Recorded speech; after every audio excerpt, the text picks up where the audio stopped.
सन्माननीय व्यासपीठ, आदरणीय परीक्षक आणि समोर बसलेले माझे मित्र आणि मैत्रिणी, नमस्कार. आज आपण सर्व इथे एका स्पर्धेसाठी जमलो आहोत. कोणी हा विषय घेतला आहे तर कोणी तो विषय घेतला आहे, पण मी मात्र स्वतः अनुभवलेला आणि माझ्या जवळचा विषय घेतला आहे, तो म्हणजे गरज माझी आजोबा आजी. मित्रांनो, आपल्या जीवनात अनेक नाती जुळलेली असतात, जसे की भाऊ बहीण, काका काकू, मामा मावशी इत्यादी. पण एक असंही नातं आहे जे आपल्या आयुष्यात खूप महत्त्वाचं असतं, अगदी लहानपणापासून तर आता मोठे होईपर्यंत.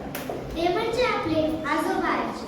मित्रांनो, एखाद्या झाडाचं मूळ जर पक्क असेल तर कितीही वादळ आलं तरी त्या झाडाला काहीही होणार नाही. जर मूळ पक्क तर थोडेही भक्कम होते आणि त्याला लागलेली फळे फुले ही गोड असतात. मित्रांनो, थोडक्यात सांगायचं तर झाडाचे मूळ म्हणजे आपले आजोबा, खोड म्हणजे आपली आजी आणि फळे फुले म्हणजे आपण. मित्रांनो, मी पहिले माझ्या आजी विषयी सांगते आणि पुढे वळते. माझी आजी किती गोड, प्रेमळ, अगदी मऊ अशा सोनपापडीसारखी. तिचे नाव कमळ. मित्रांनो, कमळाचं फूल जसं चिखलात उमलूनही सुंदर दिसतं, तशी माझी आजी. अगदी नावाप्रमाणे देवधारी, दुसऱ्यांची काळजी घेणारी, आपला घासातला घास दुसऱ्यांना देणारी. माझी आजी फक्त तिसरी शिकलेली आहे, पण भल्या भल्यांना बोलण्यात हरवणारी, नेहमी सकारात्मक विचार करणारी, कष्टाळू, दररोज सकाळी 5 वाजता उठून सडा रांगोळी घालणारी. मित्रांनो, आमच्या घरात आधी माझी आजी उठते, मग आमची सुरुवात होते. माझी आजी सांगते, सूर्य उगवण्याआधीची आंघोळ ही देवाची आंघोळ असते. आतापर्यंत माझ्या आजीने मला खूप चांगल्या सवयी लावल्या आहेत, जसे की उठल्याबरोबर आपल्या तळहाताचे दर्शन घेऊन कराग्रे वसते लक्ष्मी, कर्मध्ये सरस्वती, कर्मुले तुम गोविंदम, प्रभाते कर दर्शनम. हा श्लोक म्हणणे, जमिनीवर पाय ठेवण्याआधी जमिनीला स्पर्श करून पाया पडणे, लवकर अंघोळ करणे, अंघोळ झाल्यावर सूर्यदेवाला पाणी घालणे. मित्रांनो, सूर्यदेवाला पाणी घालतानाचे मंत्रही मला माझ्या आजीने शिकवले आहेत, जसं की ओम सूर्यदेवाय नमः, ओम मित्राय नमः, ओम भास्कराय नमः, ओम दिनकराय नमः. पण मित्रांनो, आता तुम्हाला वाटत असेल मी तर फक्त माझ्या आजीचेच गुणगान गाते आहे. तसे नाही बरं का. माझे बाबाही खूप चांगले आहेत. माझ्या बाबांनी आपल्या स्वबळावर मुलांना मोठे केले, त्यांना स्वतःच्या पायावर उभं करायला शिकवलं. माझ्या बाबांची परिस्थिती अत्यंत गरिबीची होती, पण त्यांनी कोणाकडे पैशांसाठी हात पसरला नाही. मुलांना जेवढं शिकवता येईल तेवढं शिकवलं, चांगले संस्कार दिले, प्रसंगी मुलांना मारलेही, पण ते त्यांच्या भल्यासाठी.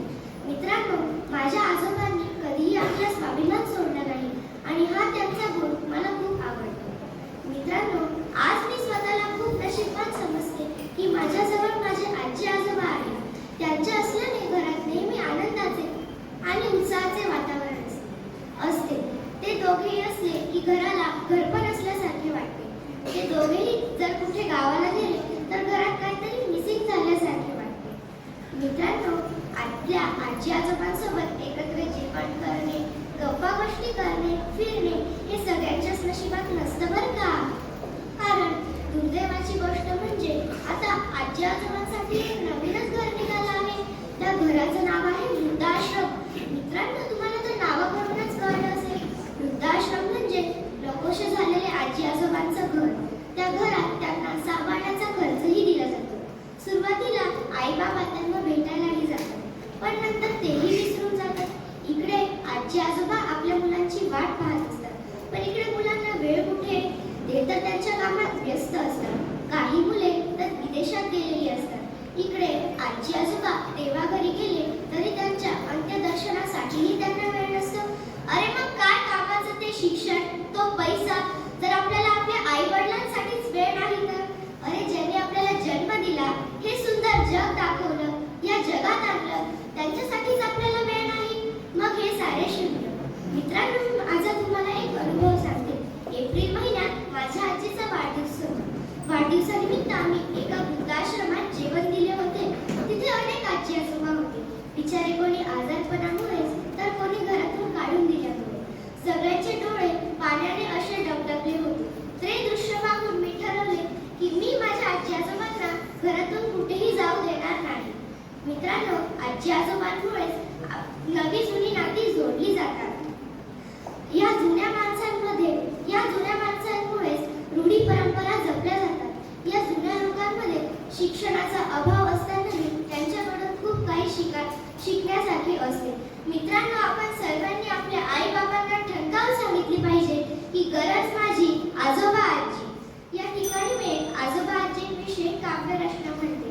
कधी रागवणारे, कधी हसवणारे, कधी रागवणारे, कधी हसवणारे, तर कधी प्रेमाने बोलणारे. पण प्रत्येक घरात आजी आजोबा हवे. असोत ना थोडे म्हातारे, घराला आधार देणारे, सुनेचे कौतुक करणारे. घराला आधार देणारे, सुनेचे कौतुक करणारे, मुलाला मार्ग दाखवणारे. पण प्रत्येक घरात आजी आजोबा हवे. चुरकुतलेल्या चेहऱ्याचे का असोनार, पण प्रत्येक घरात आजी आजोबा हवे. असोत ना थोडे म्हातारे. मित्रांनो, तुम्हाला माहित आहे का आपल्या आजीच्या हाताला किती चव असते? जेव्हा आपल्याला भूक लागते तेव्हा आपण आपल्या आईला सांगतो, आई मला भूक लागली, खायला दे.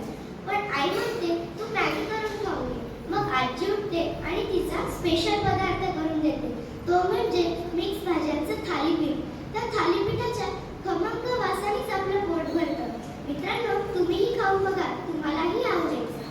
मित्रांनो, आपण दरवर्षी पितृपक्षात जे आपले स्वर्गवास झालेले आजी आजोबा आहेत त्यांना चांगल्या पदार्थाचा नैवेद्य दाखवतो. पण तो नैवेद्य त्यांच्यापर्यंत पोहोचतो का? नाही ना. मग ते जिवंत असतात.